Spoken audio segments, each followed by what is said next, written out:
हाँ, जैसे शेड्यूल में इतना कर सकते हो कि मुझे डेली के वोकैबुलरी ख़त्म करना है, ठीक है, और मैं हर शब्द के कम से कम 2 शब्द तो लिखूंगा ही, और मेरा तुरंत यहाँ पर 20 × 3 हमारा हो जाता था 60। एक वो शब्द 2 उसके सिनोनिम यानी एक शब्द के 3, 60 मेरे हो जाएंगे। और 60 भी ऐसा होगा कि डेडिकेशन के साथ, ऐसा नहीं है यहाँ पर कि बस मैंने पढ़ लिया, बाकायदा उनको हाथ पर लिखा। मेरे जो साथ वाले थे, जैसे कल ही मेरी वीडियो कॉल पर मेरे दोस्तों से बात हो रही थी जो मेरे गुरुकुल में रूममेट थे, ठीक है, तो उन्हें भी अच्छे से पता था कि आदित्य का हमेशा जो हाथ है ना, वो यहाँ से लेकर यहाँ तक पूरा वोकैबुलरी से लिखा हुआ होता था। मुझे कोई फर्क नहीं पड़ेगा कोई गजनी कह रहा है, कोई क्या कह रहा है, कोई कॉपी पेस्ट किसी का गजनी का कह रहा है, कोई चिढ़ा रहा है, कोई बोल रहा है, कोई फर्क नहीं पड़ेगा भाई। तब चिढ़ा रहे थे, किसने देखा? आज कामयाब वो सब देखते हैं। फर्क यहाँ पर यही होता है। मैं ये बात मनी मन अपने आप को कहता था, 4 लोग अगर तेरे को उल्टा कह रहे हैं तो कल के दिन 4 लाख लोग तेरे लिए पॉजिटिव भी बोलेंगे। तो अब तेरे को डिसाइड करना है कि 4 के पीछे भाग जा या वो 4 लाख के पीछे भाग जा, ठीक है। तो मुझे अपने काम से मतलब होता था, मुझे कोई फर्क नहीं पड़ता था कि लाइब्रेरी में मैं यहाँ लिख के जा रहा हूँ तो लोग क्या कहेंगे क्या नहीं कहेंगे, किसी को समझ भी नहीं आएगा। किसी को लगा लड़की उड़की का नाम लिखा है, शायरी वायरी लिखा, हाँ भैया एकदम वही लिखे हैं, आप सही जा रहे हैं, एकदम बहुत सही जा रहे हैं, प्यार में हम बहुत पागल हो चुके हैं, उसके लिए हम शायरी लिख के जाके उसको दिखाएंगे, देख तेरे लिए शायरी लिख के लेके आया हूँ, ठीक है, हाथ भी कटवा दे रहे हैं बोलो तो यहाँ पे। तो जिसको जो सोचना है सोचने दो, कोई फर्क नहीं पड़ता। एक आधा बार केस ऐसा भी हो गया, परीक्षा देने गए हैं और हाथ पे लिखा हुआ है, तो वहाँ जो है सैनिटाइजर लेकर इसे मिटा रहे हैं वहाँ पे बैठ के, समझ रहे हो, सिचुएशन ऐसी ऐसी हो जाती है। तो डिपेंड करता है कि आप अपनी चीज़ों के लिए कितना ज़्यादा डेडिकेटेड हैं। तो वो कैब का मेरा अलग ही लेवल का पैशन होता था, मुझे करना है तो करना है, समझ रहे हैं, ठीक है। तो पैशनेट होना बहुत ज़रूरी है यहाँ पे। तो वो कैब में आप डिसाइड कर लो 20 साइनो हो गया, फिर उसके बाद जो है यहाँ पर पढ़ना शुरू करो, फिर 20 वन वर्ड हो गया और 20 इडियम्स हो गए, फिर उसके बाद इसी तरीके फ्रेजल वर्ब्स हो गए, आपने यहाँ तरीके अपना लिए। उसके बाद आप यहाँ पर ये डिसाइड करो कि ग्रामर कम से कम डेली मुझे 1 घंटा करना ही करना है। ये बहुत ज़रूरी है यार ग्रामर का करना। ये 1 घंटे अगर आपने नहीं किया ना तो बहुत दिक्कत होगी। क्यों? क्योंकि देखो चैप्टर वाइज तो एरर हर कोई लगा पाता है। नाउन का क्वेश्चन, नाउन का शीट अगर हम आपको दे दे तुरंत पकड़ लोगे, सर नाउन में यहाँ पर ये एरर है, कंपाउंड नाउन का एरर है, कमांडर इन चीफ्स नहीं होना चाहिए, यहाँ पर होना चाहिए, मदर्स इन लॉ नहीं होना चाहिए, मदर्स इन लॉ, अलग अलग करके पोजेशन है, क्या है, कैसे है, कहाँ अपोस्ट्रोफी आएगा, कहाँ नहीं आएगा, ठीक है, पेयर ऑफ सीजर होगा, पेयर ऑफ सीजर्स होगा, पेयर्स ऑफ सीजर होगा, क्या होगा, वो सारी बातें बहुत अच्छे तरीके से। लेकिन दिक्कत तब आता है जब स्टेटमेंट दे दिया जाता है और मिक्स एरर में पता नहीं चल पाता ये ससुरा नाउन का एरर है, प्रोनाउन का एरर है, आर्टिकल का एरर है, प्रीपोजिशन का एरर है कि क्या है। वो तब क्लियर होता है जब आप ग्रामर बहुत अच्छे तरीके से पढ़ाई करते हैं। आप पढ़ाई करिए ग्रामर की, बहुत अच्छे से बात है। आप जिन भी टीचर से पढ़ते हैं सब टीचर से पढ़िए, सब अच्छा पढ़ाते हैं, कोई खराब नहीं पढ़ाता, ठीक है। अंडरस्टैंडिंग की बात होती है, जिसके साथ हम कंफर्टेबल हैं वो हमें अच्छा लगता है। जैसे ब्रांड की अगर बात करूं तो कॉप भी कपड़ा बनाता है, कैल्विन क्लाइन भी कपड़ा बनाता है, और भी मार्केट में 100 ब्रांड है, दुनिया सबके कपड़े खरीदती है, जिसको जिसका टेस्ट अच्छा लगता है वो उसका पहनता है। इसका मतलब ये थोड़ी कोई खराब है, ठीक है, कोई टेंशन की बात नहीं है। लेकिन उसमें आपको एक जो है वो सबसे ज़्यादा फोकस करना है कि ग्रामर में पढ़ तो रहा हूँ बहुत अच्छी बात है, लेकिन प्रैक्टिस मुझे करना है।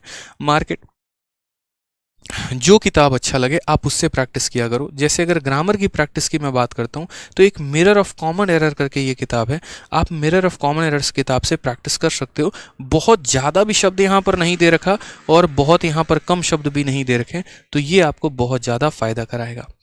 मिरर ऑफ कॉमन एरर में ग्रामर के अच्छे सवाल दे रखे हैं, ज़्यादा नहीं, हर चैप्टर के 50 क्वेश्चंस, जो क्लैरिटी के लिए इनफ है।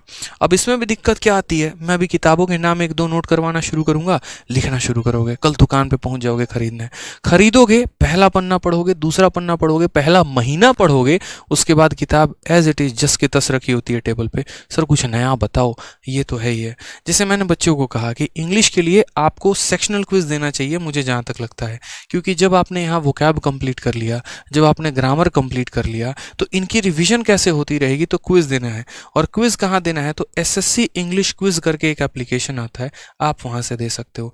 एक बार मैंने यूट्यूब पर बताया, कुछ नालायक बच्चे तो ऐसे हैं जिनको क्या ही बोलो, पता नहीं ब्रह्मांड के कौन से ग्रह में जी रहे होते हैं, ठीक है, और पहुँच जाते हैं। आपका अपना एप्लीकेशन है, प्रमोट कर रहे हो, अरे भाई दूर दूर तक इससे मेरा कोई मतलब नहीं है। जब तैयारी कर रहे थे ना उसके पहले का एप्लीकेशन है, तो मेरा कौन सा फूफा का एप्लीकेशन है यहाँ पर ये कि मेरे को कौन सा प्रॉफिट मिलने वाला है। कोई बात तुम्हारे फले की बताओ तो पहले तुम लिखना शुरू कर दोगे।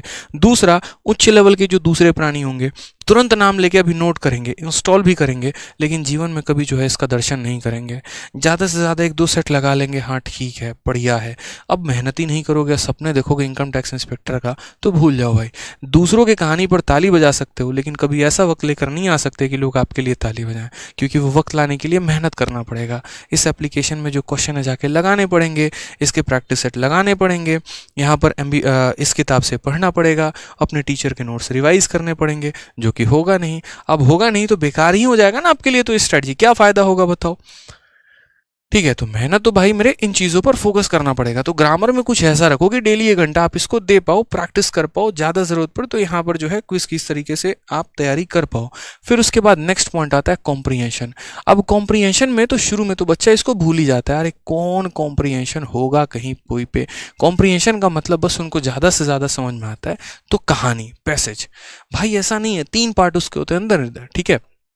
पहले पार्ट की अगर हम बात करते हैं तो क्लोज टेस्ट होता है, दूसरा अगर हम बात करते हैं तो पारा जंबल्ड होता है, तीसरा अगर हम यहाँ पर बात करते हैं तो आपका पैसेज होता है। तीनों बहुत ज़रूरी है। और अगर मैं बात करूँ यहाँ पर ना, ठीक है, तो ये तीनों जो है आपकी न्यूज़पेपर रीडिंग से सुधर सकते हैं, आपके किताबों को पढ़ने से सुधर सकते हैं, और आपके जो टीचर पढ़ाते हैं उससे सुधर सकते हैं। कई सारी चीज़ें होती हैं, जैसे मैंने अपने लिए फ़िक्स कर लिया था और मैंने 11 रूल याद कर लिए थे कि मुझे न्यूज़पेपर पढ़ने के 11 फ़ायदे मिलेंगे। मैं आपको बताता हूँ कैसे। जैसे मान लीजिए आप न्यूज़पेपर रीडिंग करते हैं, एनआर करते हैं, अगर आप ढंग से न्यूज़पेपर पढ़ते हैं ना, और न्यूज़पेपर पढ़ने का तरीका भी मैं बताऊंगा कैसे होता है, तो न्यूज़पेपर रीडिंग करने का सबसे पहला फ़ायदा क्या होता है कि आपका जो अंडरस्टैंडिंग होता है ना वो डेवलप होता है, कहानी जो है वो समझ में आती है। ठीक है, अब इसका फ़ायदा मैं बताता हूँ। मान लीजिए यहाँ पर कल के दिन आप किसी बड़े पोस्ट पे नियुक्त हो जाते हैं और आप अपने ऑफिस जा रहे हैं, सामने न्यूज़पेपर रखा हुआ है, पढ़ना नहीं आ रहा है और दूसरा वाला पढ़ रहा है, आपको इतना बेइज्जत महसूस होगा ना जिसकी कोई बात नहीं है। आप फ्लाइट में ट्रैवल तो कर रहे हैं, बिजनेस क्लास छोड़िए इकोनॉमी क्लास में ट्रैवल कर रहे हैं, 2 लोग आपस में इंग्लिश में बात कर रहे हैं और 2 फॉरेनर ही बैठे हैं, आप बैठ के हैं कर रहे हैं, यस सर, हाँ जी, यस जी, या करते जा रहे हैं। आपको भी नहीं पता चल रहा वो गरिया रहा है आपको की तारीफ कर रहा है, या किए जा रहे हैं। ठीक है, और पता चले पोस्ट कौन सी है भैया, तो एक्साइज इंस्पेक्टर करके हैं किए जा रहे हैं। बस एक आपको वहाँ की एयरोस्टेस है ना, आपको ज़्यादा बेइज्जत कर देगी, इतना समझ लीजिए, क्योंकि उसकी इंग्लिश भी आपके बहुत ज़्यादा परफेक्ट होगी। अब फिर यहाँ पर डिबेट करने चले आओगे, ऐसे कैसे, हिंदी हमारा जो है वो मीडियम है, मातृभाषा हिंदी है, सबको हिंदी बोलनी चाहिए। अगर हिंदी है तो जाके देखो थोड़ा डिपार्टमेंट में कि जितने भी लेटर आते हैं ना, आपका कॉल लेटर भी आता है, कुछ भी आता है, कोई भी नोटिस आता है तो इंग्लिश में आता है, इसीलिए इंग्लिश को सबसे ज़्यादा तवज्जो दिया जाता है कि पढ़िए। क्यों? इंटरनेशनली एक्सेप्टेड है। भारत में डिबेट कर लोगे, क्यों? क्योंकि यहाँ डिबेट बहुत अच्छा लगता है धर्म के ऊपर, ठीक है, डिबेट यहाँ पर लगता है भगवा रंग के ऊपर, डिबेट बहुत अच्छा लगता है अदर चीज़ों के ऊपर, क्योंकि हम मेहनत कम करना चाहते हैं, भाषण ज़्यादा देना जानते हैं। आप जाओ ना अमेरिका में जाके डिबेट करो, क्यों ये मुझे लेटर दिया गया है इंग्लिश में, मेरी राष्ट्रभाषा हिंदी है, हिंदी में हमें दीजिए। आपकी जर्मनी में पोस्टिंग होगी, आप बोल लीजिए वहाँ पर जाके, हिम्मत है अगर तो, कि हमें हिंदी में ये टाइप करके दीजिए, फिर हम आपका हिम्मत मान जाएंगे। अपने घर में आप शेर हैं, बाहर में आप एकदम दुबक के रहेंगे। अब या तो अनपढ़ जाहिलों की तरह जाके वहाँ बिहेव करिए जैसे बैठ के कि हाँ मिनिस्ट्री ऑफ एमईए में लग तो गए हैं आप, वहाँ पर एएसओ तो है भी, लेकिन वहाँ पर इंग्लिश नहीं पढ़ने आ रही है, बैठ के देख रहे हैं, अरे भाई पढ़ के बताओ ना रे क्या लिखा हुआ है। तो वो सिचुएशन ना आए जिंदगी में, इसीलिए यहाँ पर पढ़ना पहले ज़रूरी होता है, तो अंडरस्टैंडिंग बहुत ज़रूरी है। ठीक है, नहीं तो यहाँ पर मुकालात करने में देर नहीं लगेगा अगर चीज़ें समझ में नहीं आई तो। दूसरा यहाँ पर फ़ायदा ये भी होता है न्यूज़पेपर रीडिंग से कि करंट अफेयर जो होती है वो आपकी बहुत बेहतर होते चली जाती है। ठीक है, तीसरा यहाँ पर जो ये जितने PQRS आप पढ़ते हैं ना, ये आपका यहाँ पर पैसेज से क्लियर होते चला जाता है। मान लीजिए कोई ये घटना हुई, उसके बाद दूसरा लाइन, उसके बाद तीसरा लाइन, उसके बाद चौथा लाइन, तो एटलीस्ट आप रेट कर पाते हो कि भाई ये चल क्या रहा है। PQRS कैसे होता है, 4 सेंटेंस दिए गए होते हैं और उनको रिलेट करना होता है, पहला कौन आया, दूसरा कौन आया, तीसरा कौन आया, चौथा कौन आया। जैसे कभी भी किसी भी सेंटेंस में हाउएवर आ रहा है तो समझ लो वो लास्ट है, दिस आ रहा है यानी ये प्रोनाउन है तो उसके पहले किसी नाउन का जिक्र हुआ होगा, तो पहले नाउन आया होगा उसके बाद वो प्रोनाउन आया होगा। ऐसे कई सारे सेंटेंस होते हैं। एंड से अगर है मतलब ये पहला सेंटेंस कभी नहीं हो सकता है, हमें यहाँ पर कॉन्जुगेट पेयर ढूंढने पड़ते हैं कि पी के बाद पक्का यही लाइन है, क्यों ही है जो इसका पेयर है, तो मुझे PQ के साथ लाइन देखना है कि कौन सा लाइन PQ आ रहा है। तो ये सारे तरीके होते हैं जो आपको यहाँ से क्लियर अप करने को मिल जाते हैं।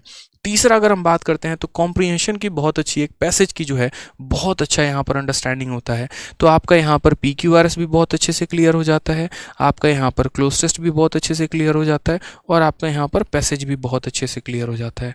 अब यहाँ बात आता है और भी कई सारे फ़ायदे हैं ये मैं लेटर ऑन गिरवाना शुरू करूँगा। जैसे मुझे जो बहुत अच्छा लगता था, जब हिंदू के एडिटोरियल पेज को उठाऊंगा तो मुझे उस एडिटोरियल के लिखे शब्द अच्छे नहीं लगते थे, उससे कई गुना ज़्यादा मैं उन चीज़ों को समझ पाता था जो उस एडिटोरियल में नीचे अलग अलग लोगों के लिखे गए विचार हैं, व्यक्त हैं।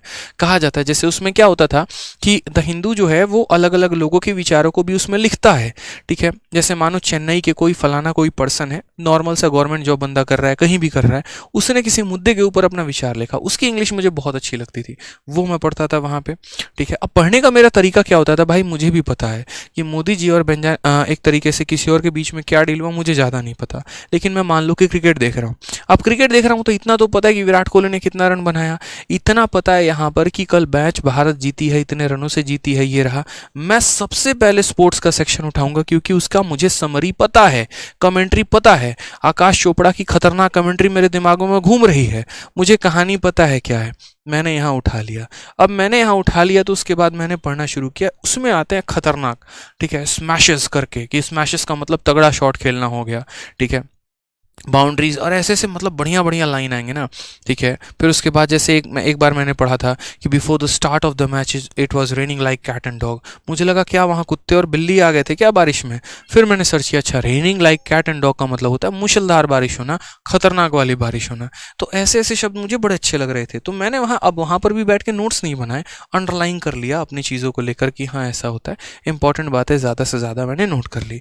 तो ये फ़ायदे हो जाते हैं, तरीका होता है।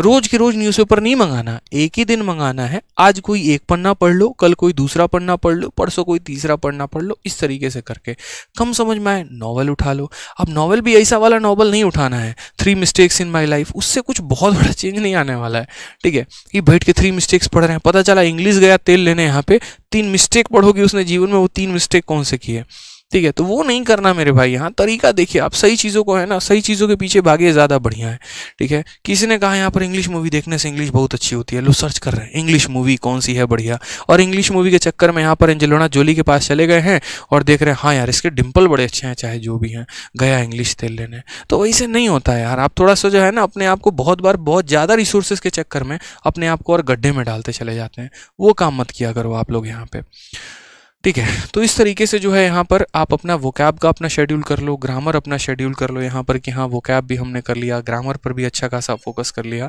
छोटी छोटी चीज़ों का हर स्टेप पर ध्यान रखना है, ठीक है।